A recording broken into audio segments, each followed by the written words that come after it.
At the Thanksgiving family dinner, my wife, Ava Pierce, slipped sleeping pills into my drink. While I was unconscious, she took her high school sweetheart to the Pierce family estate for the feast. I woke up from a heavy stupor late at night and saw the new post on her lover Dylan Vance's Instagram feed. "At my girlfriend's family Thanksgiving. From now on, till death do us part." In the photo, Ava was dressed in a low-cut evening gown, lounging in Dylan's arms. The way they looked at each other was so intense, you'd think they were about to tear each other's clothes off right there if people weren't around. Ava's trashy friends flooded the comments with likes. "Now that's a match made in heaven. You two should just get it over with tonight, and we'll crash the wedding night." But the thing that caught my eye, the thing that made my blood run cold, was the watch on Dylan Vance's wrist. It was my mother's. The only thing she left me. I kept it locked in my drawer, perfectly preserved. I never even dared to wear it myself. I furiously typed a reply. "Ava, get that watch off that bastard's wrist and bring it back to me. Now." Half an hour later, Dylan updated his Instagram again. This time it was a video. Ava was standing by the edge of the Chicago River, and with a flick of her wrist, she sent the mechanical watch sailing into the dark water. The caption read, "A woman who'll defend your honor is a woman who truly loves you." 1. Ava didn't come home until the early hours of the morning, reeking of alcohol. I had been sitting on the sofa, waiting for her all night. After she threw away my mother's watch, I had tried calling her to demand an explanation. All I got was Dylan's snickering in the background before she spat a vicious curse at me. "You ugly freak, you're always so much trouble. Just looking at you makes me sick." Then she hung up and blocked my number. Now, seeing me sitting there on the sofa, watching her with cold eyes, she shot me a look of utter disgust. "Have you learned your lesson? Let me tell you something. Mason Hayes," she sneered. "Next time you dare talk to Dylan like that, it won't be just your mother's junk I throw out. I'll throw you out with it. It's bad enough that you're ugly, but you're so damn petty. You deserve to have your face ruined. Do you have any idea how much stress I'm under when I have to take you out in public? Every time people stare and whisper, I just want to find a hole to crawl into. Marrying an ugly monster like you was the biggest mistake of my life." There were a lot of business partners at the dinner tonight. Thank God Dylan was there to be my escort. You should be thanking him, but instead you go and attack him on Instagram? You're an absolute animal. I couldn't control my rage any longer. I grabbed her by the arm and threw her onto the sofa. "How'd I get these scars? You're disgusted by me now, but why were you crying and begging to marry me back then?" I felt a vein throbbing in my forehead. "Ava, that was the only thing my mother left me. You stole it to let that boy toy of yours wear it, and then you just threw it away? Are you even human?" The words "boy toy" sent Ava into a fury. She slapped me hard across the face. The slap didn't seem to calm her down at all. She grabbed a vase from the end table and brought it crashing down on my head. Crack! The vase shattered against my skull. A line of blood streamed down my cheek. I never thought she would actually try to kill me. The world spun, and I collapsed to the floor. 2. When I woke up, I was in a hospital bed. My next-door neighbor had heard the shouting and opened his door to check. He saw our front door wide open and Ava storming into the elevator with a furious look on her face. When he saw me lying in a pool of blood, he freaked out and called 911. The hospital room was crowded. Ava's grandmother, Eleanor Pierce, was sitting in a chair by the bed. Seeing I was awake, she leaned in, her face etched with concern. "Mason, how are you feeling?" A sharp pain shot through my head, and I groaned. "Grandma, what happened?" Tears welled up in Eleanor's eyes as she looked at me, her voice choked with emotion. "Mason, it's all my fault. I didn't raise Ava right." I reached up and felt the thick bandages wrapped around my head. What happened to me? My mother-in-law, Carol, stepped forward, her eyes full of blame. "Oh, Mason, why can't you ever be more understanding of Ava? Look at your head. What happened between you two today?" Ava is furious. She's not even answering my calls now. A marriage is about give and take. You're a part of the Pierce family now, for heaven's sake. The least you could do is be considerate of Ava, but you're always picking fights with her. It's no wonder she gets angry with you. She had always been against our marriage. Because of the extensive burn scars on my hands and the jagged scar on the side of my face, she thought I wasn't good enough for her daughter. But if it weren't for her daughter, I wouldn't have these scars. 3 years ago, Ava got into a car accident. I just happened to be driving by. To save her, I ran toward the flames and the risk of an explosion, ignoring the searing heat of the car's frame as I pulled an unconscious Ava and her grandmother from the wreck. My palms were burned to a bloody mess, and my face was slashed open. Even with the best plastic surgery, the scars on my hands and face are permanent. I had been in love with Ava for years, but back then, she was dating Dylan Vance. Then Dylan cheated on her with a foreign exchange professor from his university and left the country with her, dumping Ava. The Hayes and Pierce families had business ties, so After an accident like that, the Pierces naturally had to make things right. With Ava fresh off a breakup and me being her savior, she transferred all her intense emotions onto me and began pursuing me relentlessly. So I married Ava Pierce. After the wedding, she took meticulous care of me, and I tried my best to be a good husband. We attended all sorts of parties and banquets together. She never seemed to mind the strange looks people gave me. In fact, she would proudly tell the story of my knight in shining armor moment, drawing envious glances from others. Every time I heard her tell it, I felt like the luckiest man in the world. But that happiness only lasted for 3 short years. Because at the beginning of this year, Dylan Vance, dumped by the professor, came back. And just like that, her pretty boy was the center of her world again. And I became the ugly freak they both talked about, the object of Ava's disgust. Ava calling me an ugly freak, throwing away my mother's watch, smashing a vase over my head, and landing me in the hospital. None of that made me truly angry. But listening to her mother's one-sided, coddling accusations, I couldn't hold back my rage any longer. I grabbed my phone from a bedside table and showed her Dylan's Instagram post. Why is she angry with me? If she doesn't want to be married anymore, she can just ask for a divorce. What right does she have to call me an ugly freak? I have parents too. Why do I look like this? You think I wanted these scars? That watch was for my mother. What right did she have to throw it away? Tears streamed down Grandma Eleanor's face.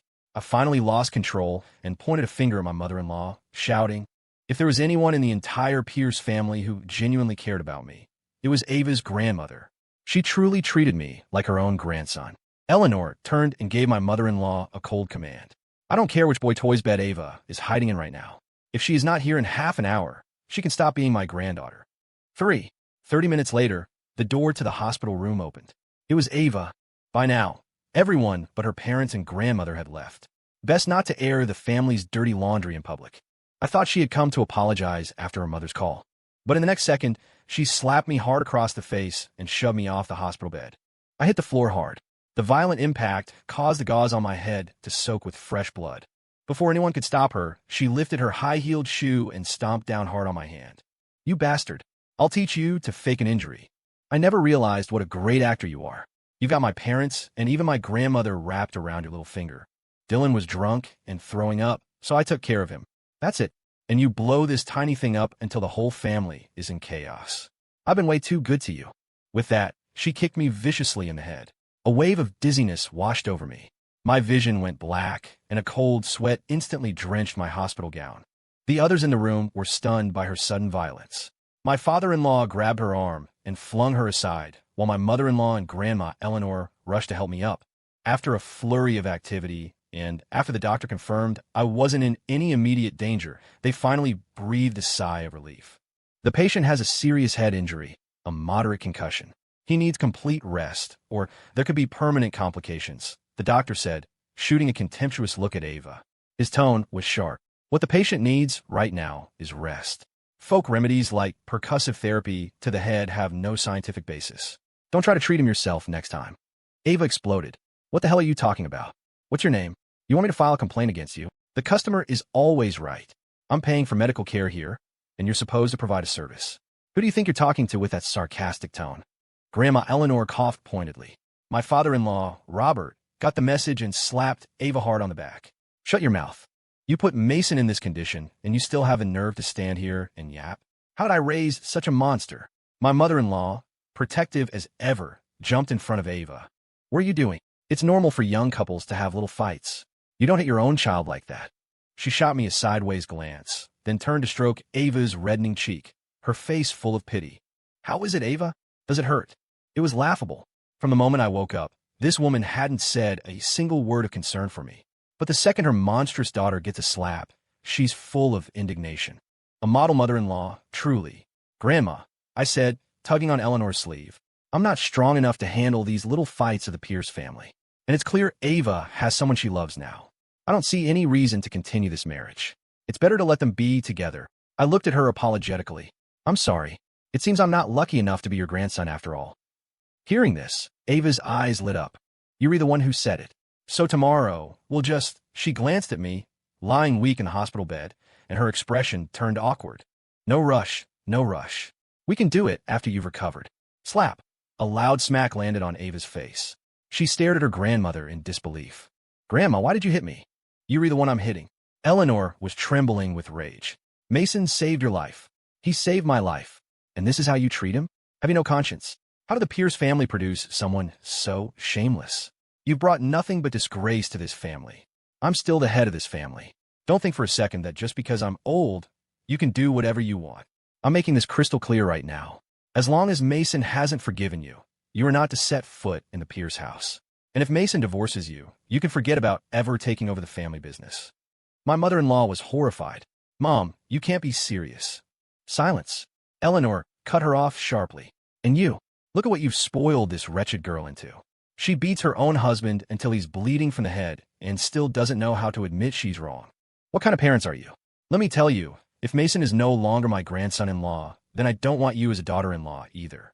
You and your daughter can pack your things and get out of the Pierce family. 4. After that day, the mother-daughter duo suddenly started showering me with attention, though the attention was more than a little diluted. My mother-in-law claimed she was making me a restorative soup, but the thermos was filled with a watery broth made from a cheap, pre-packaged meal delivery kit. It reeked of plastic.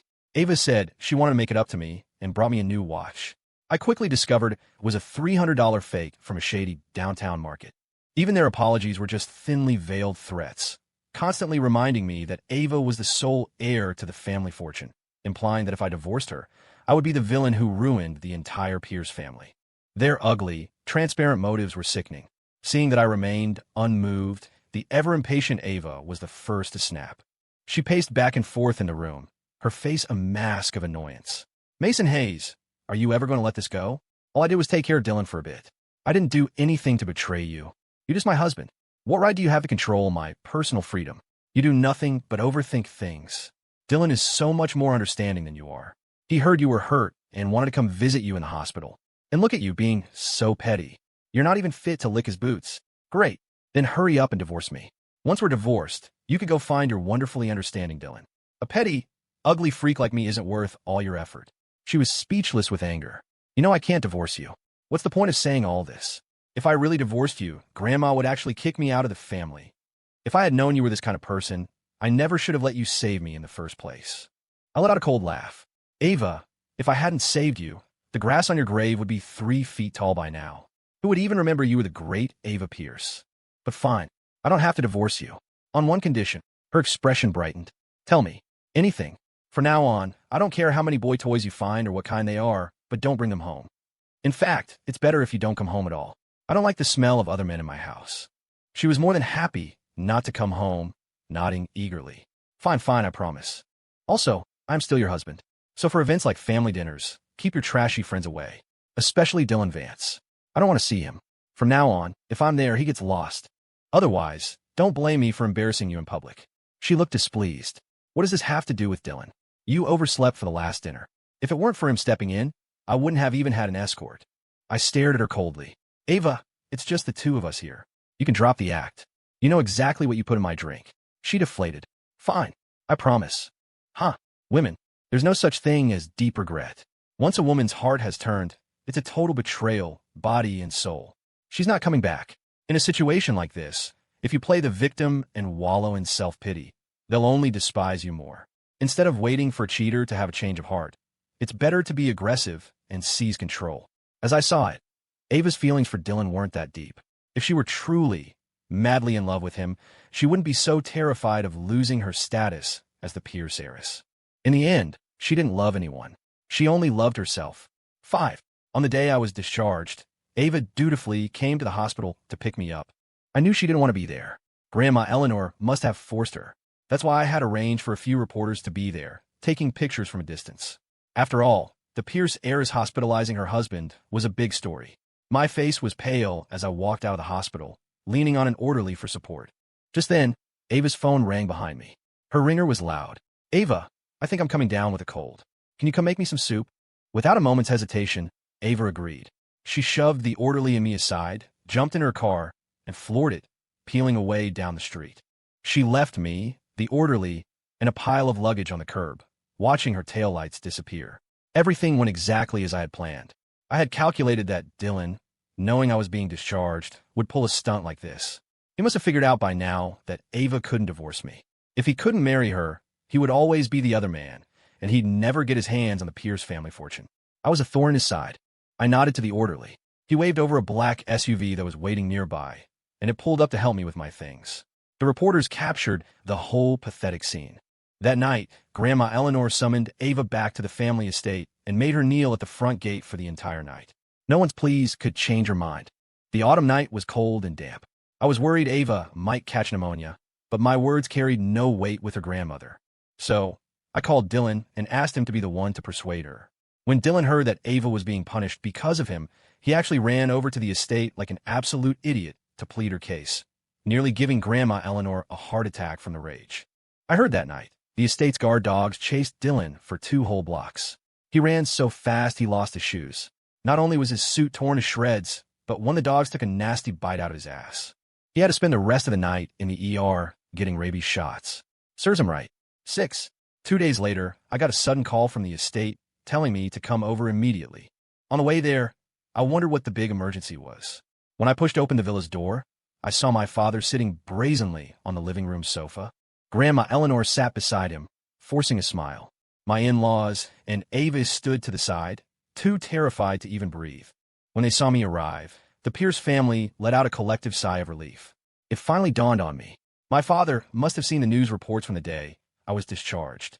I hadn't wanted him to know, but in all my calculations, I'd forgotten about him. I plastered on a fake smile and scurried over to his side, dropping into a theatrical slide on my knees. "Hey, Dad, what are you doing here?" The old man shot me a venomous glare and snorted. If I didn't come, I'd probably be planning my own son's funeral. My mother-in-law quickly tried to smooth things over. "Oh, you mustn't say things like that. My father cut her off with a look that silenced her instantly. They had every right to be afraid. My father, Dominic Hayes, was infamous in our circles for being ruthless, cruel, and not afraid to play dirty. If you crossed him, he wouldn't stop until he had destroyed your family, your business, your entire life. There was once a new tech company that tried to pull a fast one on a public bid. My father responded by opening 3 subsidiary companies right next to their headquarters, physically and legally blocking all their access and supply routes, and bankrupting them into the ground. You could say that in this industry, my father had no natural enemies. The people richer than him weren't as vicious. The people more vicious than him weren't as established. And the people more established than him didn't have his money. And none of them combined were as low down and dirty as my father. He had started with nothing, clawing his way up from the bottom. Unlike the old money families, he'd seen every dark corner of the world. My mother was the only one who could ever keep him in check, but since she passed, he'd become completely unrestrained. If you so much as poked him, he'd tear a pound of flesh off you in return. So, seeing his own son being disrespected by his wife's family, my father opened with a simple demand: 50% of Pierce Corp.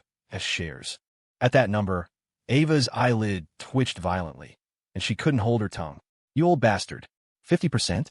Why don't you just take the whole thing? You're unbelievably greedy. Even if I beat your son into the hospital, hell, even if I beat him to death, his life isn't worth half of the Pierce family fortune." My father looked at her with a chillingly calm smile. "My dear daughter-in-law, would you mind repeating that for me?" Grandma Eleanor whacked Ava with her cane. "The adults are talking. A child like you has no place to interrupt." My father's gaze swept over the others in the room, his eyes glinting with menace. "What? My son feels sorry for you and doesn't want to press the issue, so you've all forgotten what the Hayes family is capable of? You think giving up half your fortune is a bad deal?" My father-in-law, Robert, waved his hands frantically. No, of course not. Whatever you say. Never mind half. Mason should take it all. We worked so hard to build this company for our children, after all." My mother-in-law muttered under her breath. "It's a matter between a young couple. Why is an old man getting involved?" My father's eyes locked onto her. "I seem to recall you getting quite involved, always siding with that monster you raised. You look down on my son, don't you? Because he has scars. You think he's not good enough for your daughter. Well, why don't you tell me how my son got those scars in the first place?" My father grabbed a crystal ashtray from the table and smashed it on the floor, sending shards flying. "Don't you dare be so damn ungrateful. If it wasn't for my son, your mother-in-law and your precious daughter would be pushing up daisies by now. Don't think you can just brush this aside. I wasn't born yesterday. You dare to touch Dominic Hayes' son? It looks like every last one of you Pierces has a death wish. I'm telling you now, what you took from me, you'll spit back out. And what was never mine, you'll hand over anyway." 7. My father dragged me out of there by the collar. Although my in-laws verbally agreed to compensate me, the Pierce family was ultimately unwilling to part with their shares. They were only willing to offer cash. Grandma Eleanor offered to transfer her personal shares to me, but my father refused. I'm not interested in what people give willingly. My favorite pastimes are bullying the competition and twisting people's arms. Eleanor, I know you care for my boy, that you treat him like your own grandson. But what your son, your daughter-in-law, and that monstrous granddaughter of yours did to him. I'm not some saint who's going to let the Pierce family walk all over me. As he was leaving, my father gave my in-laws a long, meaningful look. You two had better not live to regret this. The next day, a massive semi-truck with a container trailer was parked sideways, completely blocking the main entrance to the Pierce Corp. headquarters. The Hayes Industries logo emblazoned on the side was a clear declaration. The fight was on. The Pierce family knew they were in the wrong, but business was business. Ava had no choice but to swallow her pride and come to my father's company to negotiate. I don't know if she was trying to provoke him or if she was just that stupid, but she brought Dylan Vance with her. In front of our building, Dylan playing the gentleman and opening the car door for Ava was the final straw that lit the fuse for both me and my father. Negotiate with my ass. In the conference room, my father spat out that one sentence, turned, and slammed the door behind him. I gave a signal to my men. A group of bodyguards swarmed into the room, stripped Dylan and Ava naked, and unceremoniously threw them out onto the street. Ava, naked as the day she was born, tried to run to her sports car, only to find that all four wheels had been removed. The old man was a master. I had to admire him. The man was a billionaire, yet he had absolutely no qualms about resorting to street-level tactics. He was the province's Entrepreneur of the Year, donating tens of millions to charity annually, yet he was a virtuoso when it came to this kind of low-life thuggery. The contrast was stunning. Watching Ava and Dylan streaking down the main road in front of our building, my father stood at his office window and proclaimed philosophically, "They say a good woman is all curves and a good man is all hair." How true. I cover my face with my hand. Dad, I'm not even divorced yet. Don't you think this is a bit much? My father's eyes bulged, and he kicked me in the shin. Indecisive. Useless. It's your mother's fault. She protected you too much. If she hadn't, I wouldn't have had to step in today. Negotiations had failed, but the Pierce family wasn't going to take that kind of humiliation lying down. That afternoon, they sent their own semi-truck to block the entrance to my company, ready for a war of attrition. Seeing the Pierce Corp. logo on the container, my father sneered and waved a hand at his men. Smash it. 2 hours later, the Pierce Corp. truck was a heap of scrap metal. Tit for tat. At the same time, the other side followed our lead and sent people to smash the Hayes Industries truck parked in front of their building. But when our container toppled over, it didn't just crash. It shattered. Out poured a mountain of porcelain fragments. The Pierces were dumbfounded. Who would have thought the egg had a yolk inside? The next day, my father, flanked by his legal team and carrying a thick binder of antique appraisal certificates, stormed the Pierce family estate. Security footage showed that our truck had coincidentally broken down in front of their headquarters, while their truck was clearly parked with malicious intent to block our entrance. My father not only had the repair bill for our truck, but also a video of the entire incident. My truck just happened to break down in front of your building. We were in the process of organizing a repair crew. It was an act of God. But you people, you didn't care. You parked your truck right in front of my headquarters, disrupting my company's daily operations. This is malicious competition. Your own truck driver admitted his boss told him to park there and not to move it without a direct order. Is this how Pierce Corp. does business? Do you have no respect for Hayes Industries? And let me remind you, my son was beaten and sent to the hospital. I have his medical report sitting on my desk. Do you want me to go to the police and find out exactly who put him there? My father sat there in the Pierce family's living room like a king, chewing on a mint leaf like it was a cigar and inhaling deeply. Beside him, a lawyer was reading off a list of the destroyed antiques and their value. Watching my father smoke a mint leaf like it was a joint, my father-in-law and mother-in-law nearly lost control of their bowels. They folded completely. Before leaving, my father turned back and gave my mother-in-law a lecherous stare, focusing on her chest. Carol, honey, have you had some work done? You're looking bigger than the last time I was here. Ignoring her beet-red face and my father-in-law's green-tinged expression of rage, he burst out laughing and led his entourage out of the estate. That night, my father gleefully showed me the new $4 million deposit in his account. The old man had the look of a cat that had swallowed the canary. I was getting tired of those antiques anyway. The market's been soft lately, couldn't get rid of them. The Pierces were the perfect suckers to take them off my hands. Not only did I not lose a dime, I made a tidy profit. I sidled up to him with a sly grin. Dad, finders keepers, right? How about we split it? Get lost. 8. Dylan Vance called me. He wanted to meet at a high-end coffee shop. You've been Ava's boy toy for a while now. Doesn't she give you an allowance? Can't you afford to go anywhere else? Why is it always a coffee shop with you? Dylan was caught off guard by my response. He stammered, well, where would you like to go, Mr. Hayes? So, I had him meet me at the boxing gym where I train. In the lounge area, Dylan stood out like a sore thumb in his pink suit, looking like some rich kid trying to play dress-up. It was a stark contrast to my shorts and black tank top. Ava isn't interested in you anymore, he began. You haven't known her as long as I have, and you're not as handsome as I am. Why do you insist on holding on to her? Ava will never love you again. Why waste your time with someone who has no feelings for you? Seeing that I wasn't responding, he lost his patience. What will it take for you to let her go? I'll do anything, whatever you want. As long as you agree to divorce Ava, I'm willing to pay any price. Are you sure? His eyes were resolute. I'm sure. That was exactly what I was waiting for. Good. I snapped my fingers. 3 trainers descended on Dylan, strapping a full set of protective gear onto him. Before he could even process what was happening, they had him up on the boxing ring. Fight me. Win or lose, I'll divorce her. No, I don't know how. Before he could finish, my fist connected with his face. Punches rained down on him. I don't give a damn if you know how or not. Can't you see, I just want a legal excuse to beat the hell out of you. Everyone in this gym works for me. You can call the cops, but no one's going to believe you. I've been wanting to do this for a long, long time. You had a choice, you idiot, and you walked right into this. You bastard. Let's see you run now. Half an hour later, a bruised and swollen Dylan Vance staggered out of the gym. I stood at the door and tossed his ridiculous pink suit jacket at him. Go tell Ava to pick a date to meet me at the courthouse and sign the damn papers. One of my trainers kindly helped him to his feet. Sir, do you want to be able to beat him? Do you want to build a strong physique so you're never a victim again? Have you considered our personal training packages? 9. Ava was furious. For the first time, she screamed at Dylan. Are you out of your mind? How could you let him agree to a divorce? Do you not understand anything? I can't divorce him. If I do, I'll lose everything. My grandmother will kick me out of this family.